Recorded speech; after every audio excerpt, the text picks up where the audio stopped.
warroomsports.com. Get that mobile app. What's good, everybody out there in War Room Land? We'd like to welcome you to another edition of Inside the War Room. This is the entertainment edition, and this is our 2015 pre-Oscar show. So for all you movie heads out there, this is the show for you. I always say movie, but this is film. This is not just movies. This is film, and this is what we do.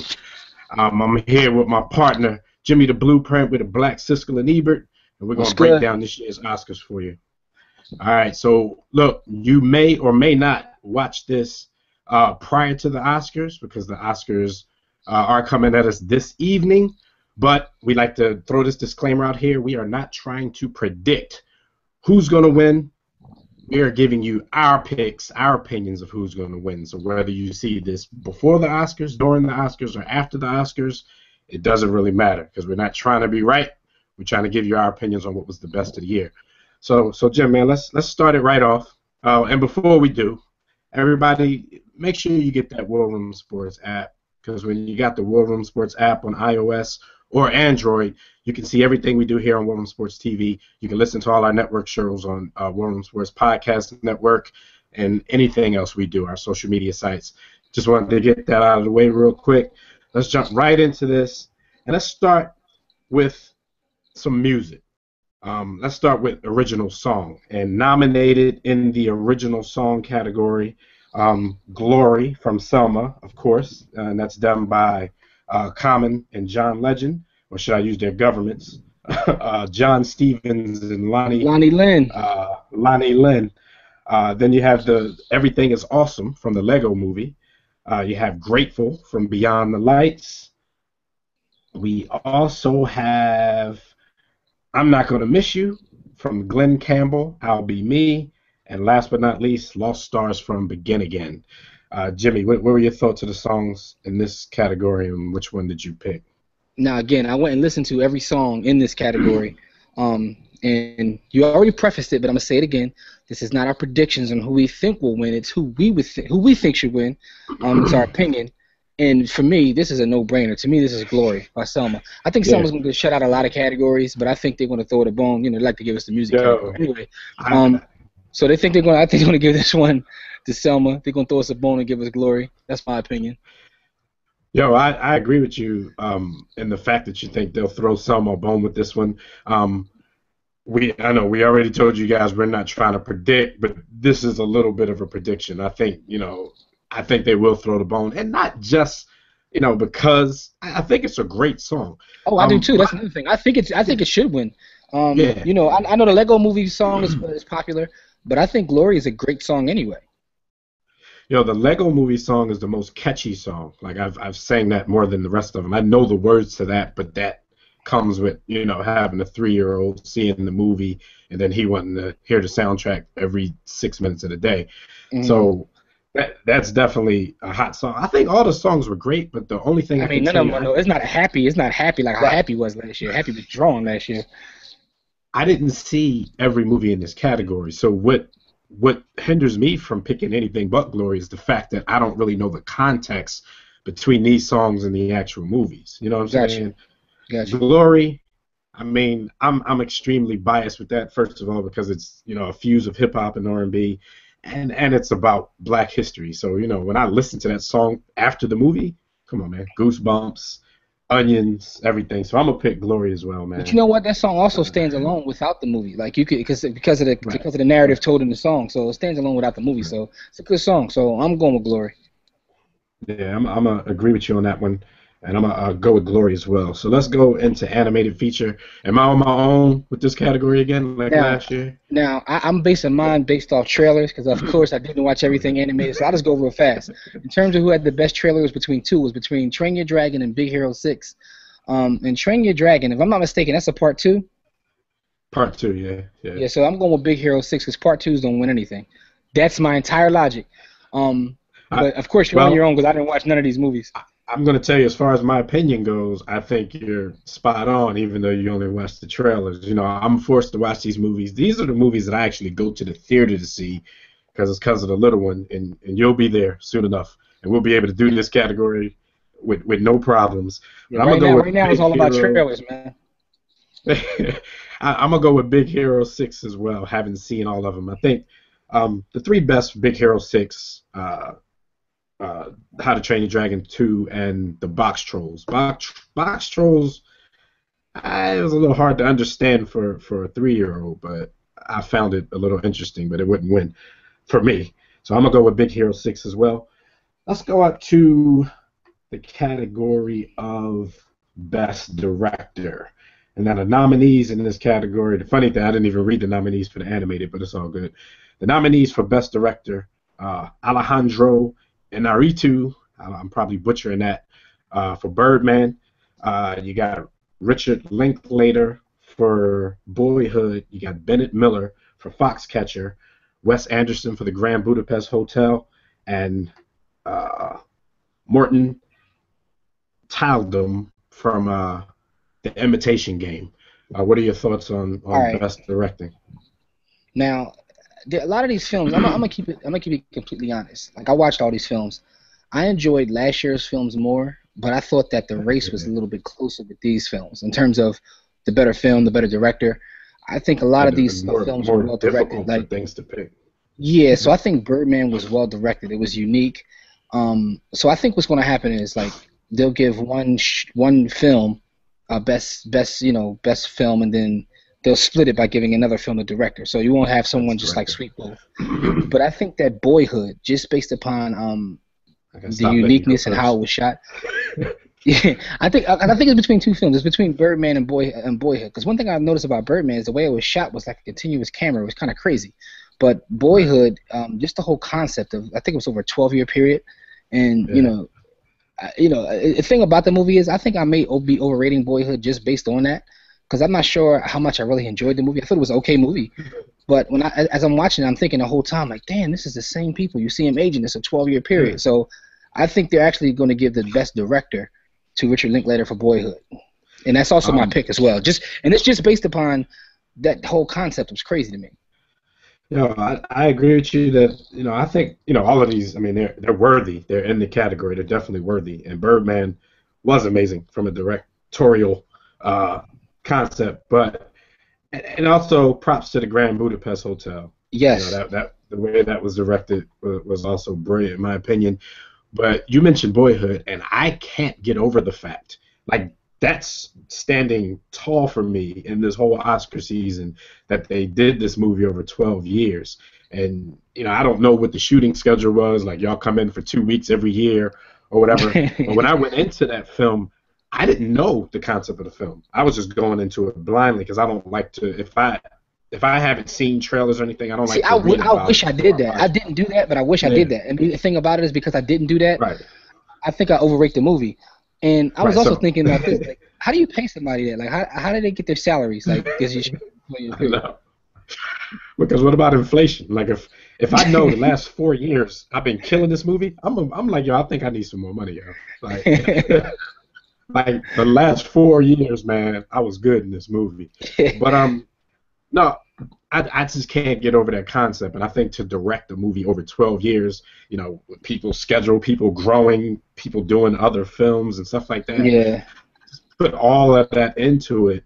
And I'm just so impressed by the whole thing. And like I said, I didn't read the concept of the movie before watching it. So I'm probably like 30 minutes in, like, hold up, that's the same people. And my wife, she knew.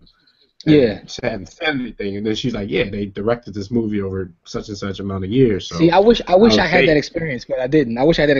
But one thing I can say is there's some like categories that we won't talk about, like some of the least popular categories, like editing, right?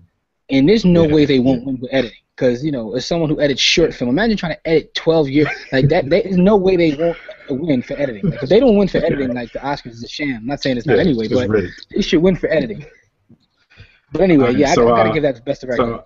So I'm gonna go with Boyhood as well. And I'm gonna make sure I'm gonna go first on the next category, just in case. Ahead, but I'm gonna go with Boyhood on that. Like I said, I'm just impressed, and when I realized what it was, like Jerry Maguire, they had me at hello. So best director, I'm gonna go with Richard Linklater for Boyhood.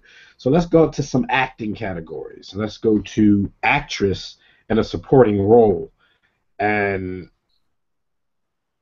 I watched every movie in this category, and there's definitely some heavyweight performances in this. The nominees are Patricia Arquette for Boyhood, Emma Stone for Birdman, Laura Dern for Wild, Meryl Streep, Into the Woods, and Keira Knightley for The Imitation Game. And this one for me, like I know Meryl Streep is the GOAT, and she's the GOAT. She gets nominated every year in some category.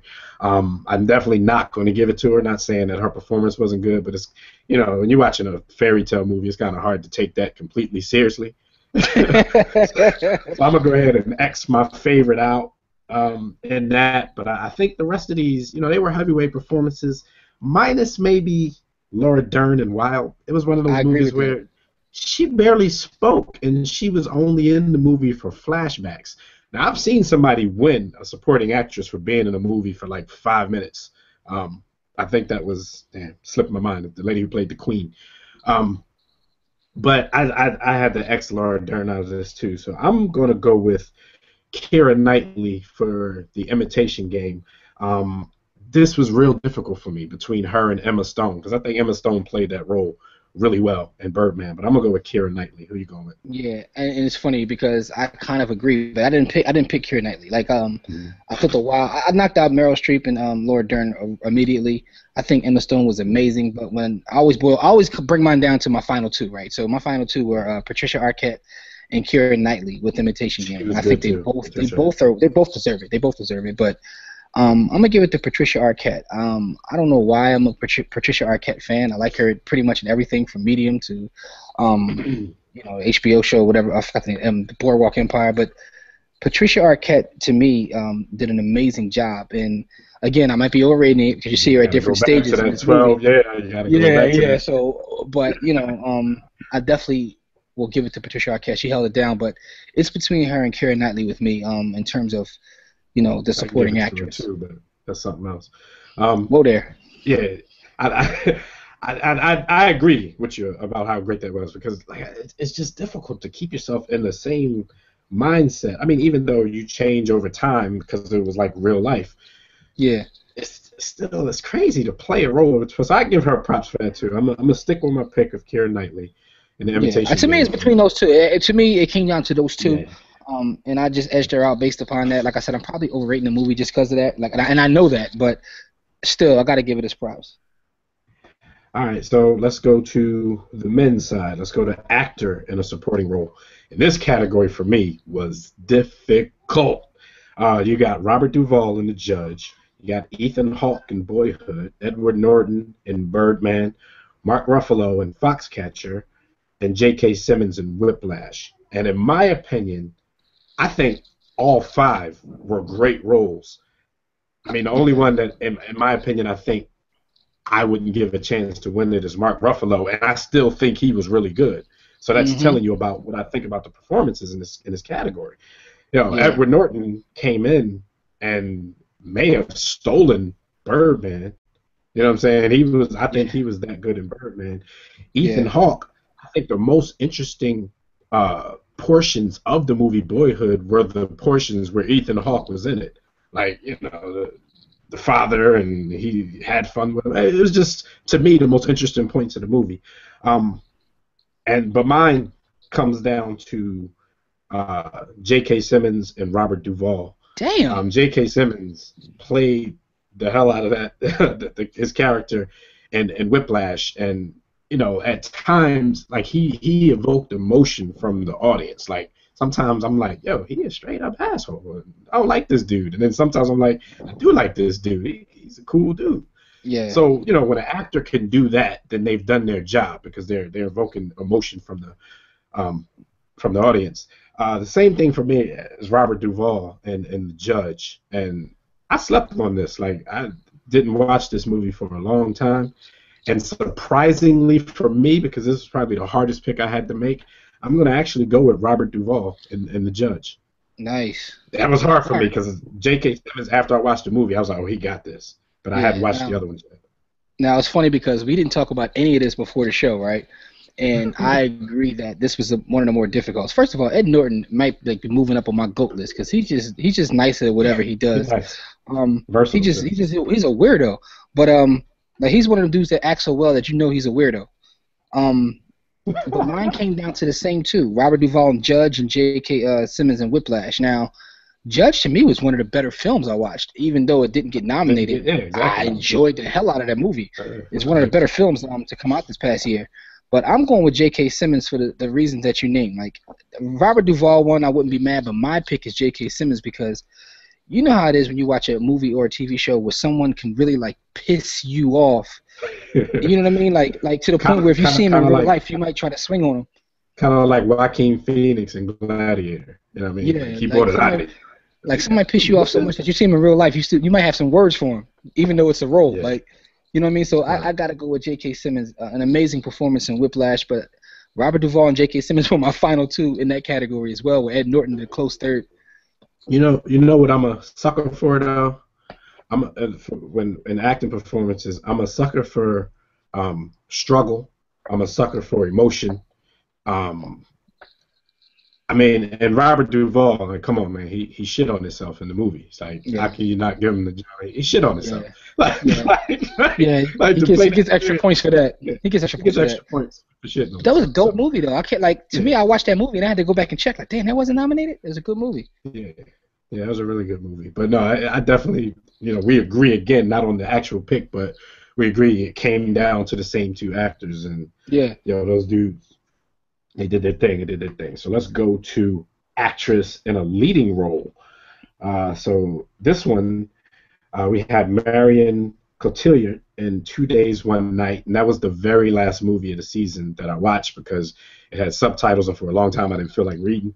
So I had to make sure I was 100% awake while watching it because I had to read the whole damn time.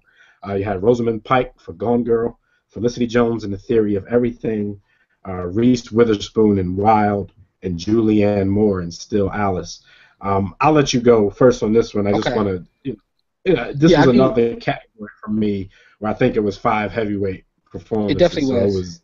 It was 5 heavyweights. My final 2, like I told everybody, I always bring it down to 2 to try to help myself out. My final 2 were Felicity Jones in Theory of Everything, and my winner was actually Julianne Moore in Still Alice. Like Julianne Moore bodied it. I got her winning the lead actress. But again, Felicity Jones to me was amazing. So she came in number 2 for me. I think Marion Cotillard did her thing in 2 Days, One Night. I can even tell you, I can be honest with you and say, like, those type of performances I probably take away from because I had to read so much instead of just watching, exactly what she did at every moment. But she got me with the emotion. At one point she wanted to give up, tried to murk herself. That was cool. Rosamund Pike did her. She tried to murk herself. That was cool. Rosamund Pike did her thing. She was batshit crazy in Gone Girl, and it's impressive to me to play batshit crazy, especially on that level. Mm-hmm. But Gone Girl, even though I thought it was a good movie, I don't even know if I think it's an Oscar level movie. So she definitely not for me. Reese Witherspoon. She had one of those. I mean, there were other people in the movie, but it was almost her. We always go back to this every time we talk film. She had her Tom Hanks performance because she was almost in the movie by herself most of the time, but not quite.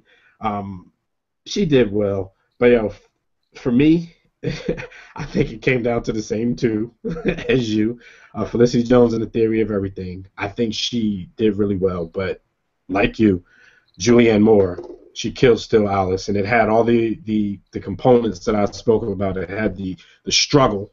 She's a 50-year-old with early onset Alzheimer's. Mm-hmm. So to play somebody with a disease, that's a part of my struggle. That's impressive to me. Disease and handicaps always win awards, yo. Yeah, exactly. And like I said, it's not just predicting that they will because everybody else feels that way, but they do something for me as well. I think it's just difficult to do, and she killed that. So I'm gonna go with Julianne Moore as well. It's funny because shout out the Reds on that one. It's funny though, because in real life we treat people with diseases and handicaps like a piece of shit. Excuse me, we treat them terrible. But then come movie time, we want to act like that's the greatest thing ever. We want to give them all the awards. But You know, to play that's one of them. us, Like, damn, that that's was us hot. as Americans, though. Yeah, we Yeah, feel so. that's how we that's how we get our guilt. We get our guilt off our shoulders by saying, it's a great movie. He's handicapped, or Yeah. he's I blind or mean, something.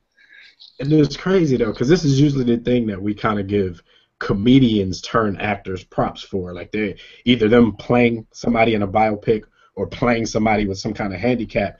Usually when they did this before, they were doing it making fun of people, and we laughed and was like, "Yo, but he got them down pat." And they get cast for these type of movies. I'm not saying Julianne Moore is in the comedian category, but Yeah, to be able to play I that got you type of saying. person, first of all, you got to be a little cynical to be able to play somebody with a debilitating like mental disease. Yeah. And so that I give points for that.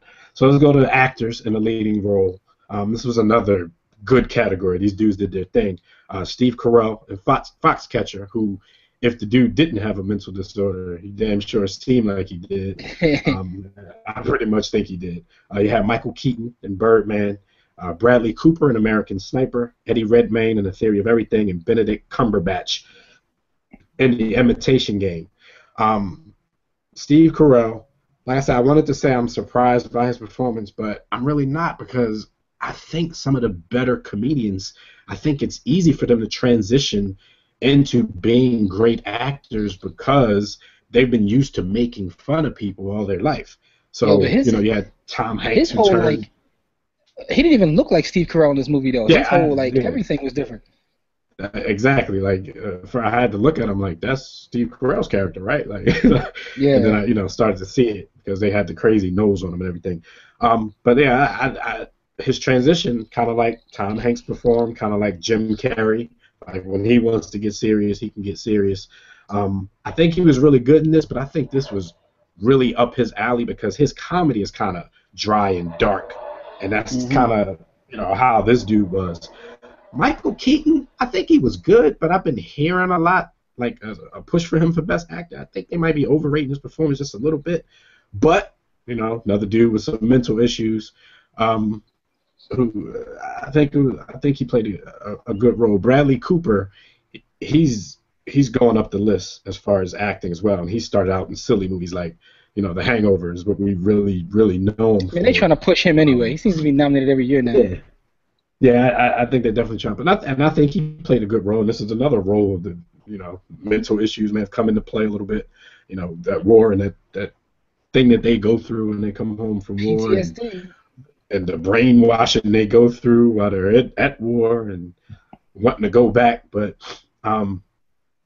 great performance. Benedict Cumberbatch in The Imitation Game. I think he's a great actor anyway, and I just think he put in another great performance. My thing is like, damn, how many movies, about World War II are they going to make? It has to be the most talked about topic in Hollywood.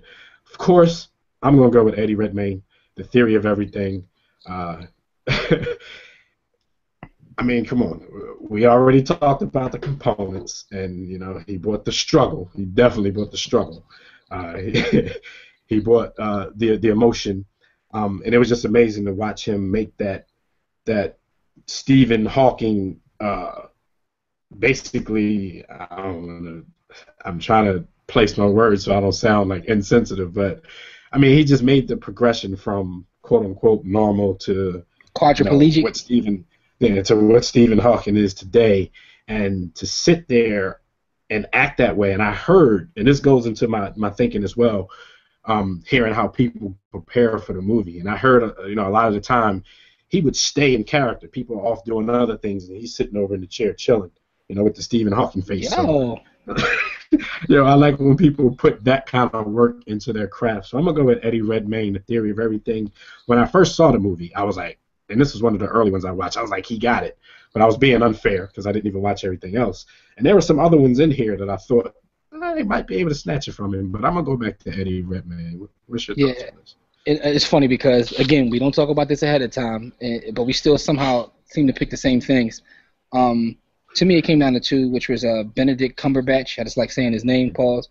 Benedict Cumberbatch from Imitation Game, and Eddie Redmayne. But I agree with you. It has to be Eddie Redmayne. This is one of those movies that, the biopic you know, he has the biopic going for him for one. Then for two, the struggle, like you said. Then for three, you know, us getting our guilt off of rewarding handicapped people. So he has all kinds of factors going for him, which is why he will win for Theory of Everything. But Benedict Cumberbatch was amazing. I mean, the name of the movie, The Imitation Game, you know, it was multi-layered in terms of, like, you know, his sexuality and him being afraid, you know, of how he would be treated, and then trying to crack that code. And he was a straight asshole in the beginning of that movie as well. But then somehow during the course of the movie, you start rooting for the guy. Like, he carried that role very well. You know what I mean? Yeah, you're right. He had a lot of layers. He was like a gay Sheldon from The Big Bang Theory. It take a lot to play.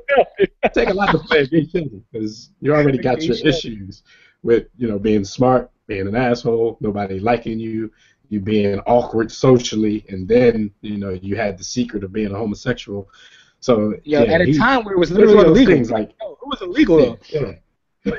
So if he wins, I have no problem with it at all. Yeah, but those are my two. I definitely gotta go with Eddie Redmayne. But those are my final two. I go with Eddie Redmayne just for the face that you had to make the whole movie. Like, come on, man. Stephen Hawking struggle face is real, yo. Like, see, I can crack on Stephen Hawking because he's smart as hell and he's rich, so he good. But the struggle face, it's serious, yo. All right, so let's go to Best Picture, man, and I'll let you go first on this one. But the nominees for this one, American Sniper. Because I can guarantee we didn't pick the same thing. Probably not. Well, I don't know. American Sniper, The Imitation Game, Birdman, Selma, Boyhood, The Theory of Everything, The Grand Budapest Hotel, and Whiplash. Now, I thought all of the movies were pretty good this year. I'm not going to say, like, it's the best set of Best Pick nominees that I've ever seen, but, you know, I generally enjoyed all of the movies. But go ahead, I'll let you go first. Right. Don't be so short. I'll be very brief with this one. I just want to say this, like, in terms of American Sniper, when I first watched it, I just sat there for a while, and I was like, I don't know if I really enjoyed that. But then after the movie, for the entire night and the next day, I couldn't do nothing but think about it. Think about, like, the different storylines, the layers to the movie. I started doing research of the real person and all that kind of stuff. So it was a pretty good film. Birdman, to me, was an amazing film because it's another one of those films where after it's over, you know, it makes you start to think. Yeah, it makes you start to think about, like, certain things, like, you know, your place in life and also hero worship in terms of the movie industry and just a lot of different things. Boyhood, I already know that I'm overrating it because of the whole 12-year thing. Because to be completely honest and transparent, at some point, because I knew the whole 12-year thing, that's all I was looking for, is to see how they, you know, edited together and progressed. I don't even think I really enjoyed the movie, to be honest with you. Imitation Game, like you said, how many more stories can we hear about that? I think it was good. Excuse me. It was amazing performances by the actors and actresses in the movie, but I really didn't like the movie that much, to be honest with you. Selma, I'm overrating because of what the movie was about. You know, I know that for a fact, but it still was an excellent movie to watch, and it also was a movie that after the fact I started doing research of some of the lesser known civil rights activists and, you know, read their story and their history, so I enjoyed it for that reason. Well, with Selma, Jim, I'm pretty sure I can speak for both of us, and I'm just assuming because of our bias to that. Yeah, I'm sure that movie evoked the most emotion from you. Absolutely. Yeah. Yo, it took me a while to even make it through the movie because the first, well, I ain't gonna put no spoilers, but the scene with the little girls in the church, yo, I'm still mad at that. Yeah. Like, I had to, like, stop watching at that point for a while. So that's put it on pause. Yeah, Theory of Everything was a good movie. It was a good movie, and it was another one where the actual performances, you know, were better than the actual movie. If that makes any sense. Whiplash was another film I enjoyed. But listen, here's my pick. This is where we go back to it not being our predictions, but our pick. The movie that I enjoyed the most, and I'm being completely honest, and it's silly, was The Grand Budapest Hotel. That movie was so much fun to me, and it's probably one of the only ones out of all these films that I'll watch multiple times. Like, I'll watch Selma again. I'm I don't know if I'll ever watch American Sniper again. I'll probably watch Birdman again, but I could see myself watching Grand Budapest Hotel 3, 4, 5. Like years later, watching it again. Like I really enjoyed the movie. It was like took me a little roller coaster. It was funny. Right. There's great parts to it, and I know there's no way on God's green earth this will win for Best Picture, but it's my Best Picture. Right. And that's a good point. Actually, I'm kind of funny in that as far as repeat value, because a lot of times I pick a best pick, and it's one of the movies that I'll never watch again because I think the movies sometimes are so good and it takes so much out of you to watch it. You're like, yeah, I'm right there, like that's it. Like there's some movies that they consider some of the best pictures of all time. Damn, I'm tripping. Like what are the movies they consider like the best pictures of all? Citizen Kane is one of them. The other joint that's like 4 hours long, and I love old films and I agree with those, but I'm like they have no repeat value to me, and I do agree that there's some of the greatest films of all time if you look at film in a certain way. But I'm like I'm cool, I saw it. I think the movie with the most repeat value for me is probably Whiplash. For some reason, I probably had music, I was jamming the whole time, but I don't think that was in the top 3 of best. The funny thing is, we've been talking about this the whole time, and we talk about the concept and how we're probably overrating it. But for some reason, the most enjoyable movie that I watched was Boyhood because it was over such a long period of time. I started to feel like I was a part of these kids' lives, and even the film was so long; it was like 3 hours long. But at the end of the film, I was like upset, like, oh man, like I wanted to see what happened next. Yeah. So I thought about it for a long time. Like I can't possibly think this is the best picture, but I think I might be still like overrating it, and the whole concept to me is just amazing. I think I'm gonna go with Boyhood for the best pick. And I spoke to people after I watched this who said that this movie absolutely sucked. And now I don't know. To switch from opinion to prediction, I think that either Boyhood or Birdman will win. Like it's just between those two, and it probably will be Boyhood. Whoever wins one, the other one will win Best Director. Like it's between Boyhood and Birdman. Those are the two movies that, in my opinion, this is what's going to happen. Whoever wins the Best Director, the other one with Best Picture, and vice versa. But just giving our opinion and forget predictions, I love the Grand Budapest Hotel. And I know that a lot of people gonna say what, but that movie was so enjoyable. Like last year you picked Her, and I mean, for you it's what is enjoyable because you're definitely a gadget head. So just freaked me out. But so for me, it's always about like what I enjoyed the most. And then when I watched that movie, like I wanted to watch it again. Like that was hilarious. Like it was a funny movie. And Jim, I guarantee you, this is one thing in life that I can guarantee you, besides the fact that I'm going to die one day, I will never watch Boyhood again. I will never watch Boyhood again. But I enjoyed it that much. Like. I mean, there's some best pictures in history that I watch all the time. Like, didn't Goodfellas win Best Picture? That's 3 hours. We used to watch that like 2 times a day. Much. But all right, if you guys watched last year, you would know that Jimmy had some pretty strong negative feelings about the movie Gravity. Did you have any gravities in the field this year? It's funny because I really didn't. I was thinking about that too. All right, let me pull my notes out because I actually took notes for this. And it's like I really didn't. Other than because I know for a fact that I'm overrating Boyhood based upon that, but I really didn't. Other than the fact that Gone Girl got any nominations, like because I agree with what you said in terms of Gone Girl, like it's not an Oscar-worthy film, and also I don't even know. I guess here's something else. Side note, I thought about this when I was looking for nominations. I maybe didn't take her role in Gone Girl the way I should have because I read the book, right? So now when you read the book, you know what twist is coming. So because you know the twist is coming, it's like I didn't even really get to see her play both sides because I already knew it. I thought she was evil from the beginning. You know what I mean? So that kind of took away from me. It kind of took away from the performance probably. So it's kind of hard to judge that. So I mean, other than that, not really. I think this was. Again, some of the films last year I enjoyed more than this year, but I think this was a tighter race. Now, there were some films I definitely enjoyed, like the Grand Budapest Hotel. I thought Birdman was amazing.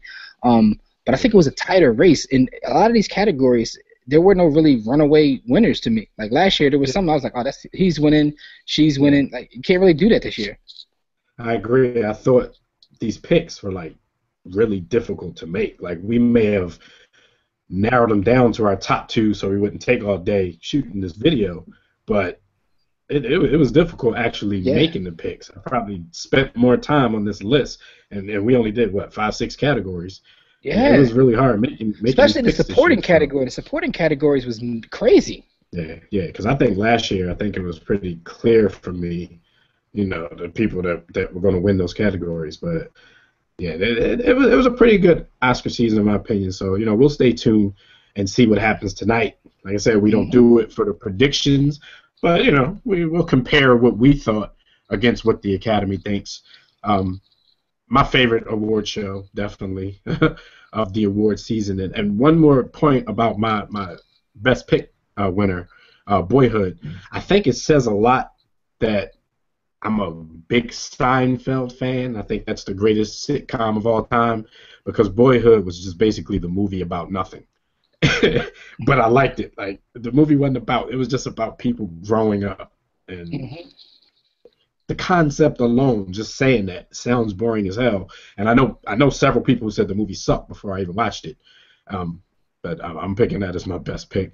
So this has been Dev and the Blueprint and our second annual Oscars pick show. I hope you guys are film heads just like us because, look, next year we'll be looking for some people to join us. So if you're watching this and you're into film just like we are, just hit us up, info@warroomsports.com. So next year when this time comes around, we can communicate prior to the Oscars and get our categories together, and you can join us on the show. I have some people in mind, man. Y'all need to join us for this. Y'all know who y'all are. But look, make sure y'all leave. First of all, make sure you like the page. Make sure you subscribe to the page. So you know when we're making videos. Usually it's about sports. So if you're a sport head, make sure you like you subscribe to the page so you can get alerts when we make new videos. But even if you're into culture, music, film, battle rap, anything, we do it all. So check out our channel. Make sure you like this particular video, share it with your friends, get it out there before, during, and after the Oscars so we can have a dialogue on it. And make sure you start that dialogue by leaving a comment down there in the comment box. So this has been the Black Siskel and Ebert at you for 2015 Academy Award season. I'm Dev. This is Jimmy the Blueprint. Yes, sir. Like we tell you guys all the time, first of all, make sure you get that War Room Sports mobile app on Android and iOS. Just go into the search box, look up War Room Sports, and you'll find it. But like we always tell you guys, don't accept mediocrity. Be steadfast in the war against ignorance. See you chumps on top. Kuwait is the war room with 5 nights at the round table, 5 Philly guys diversified and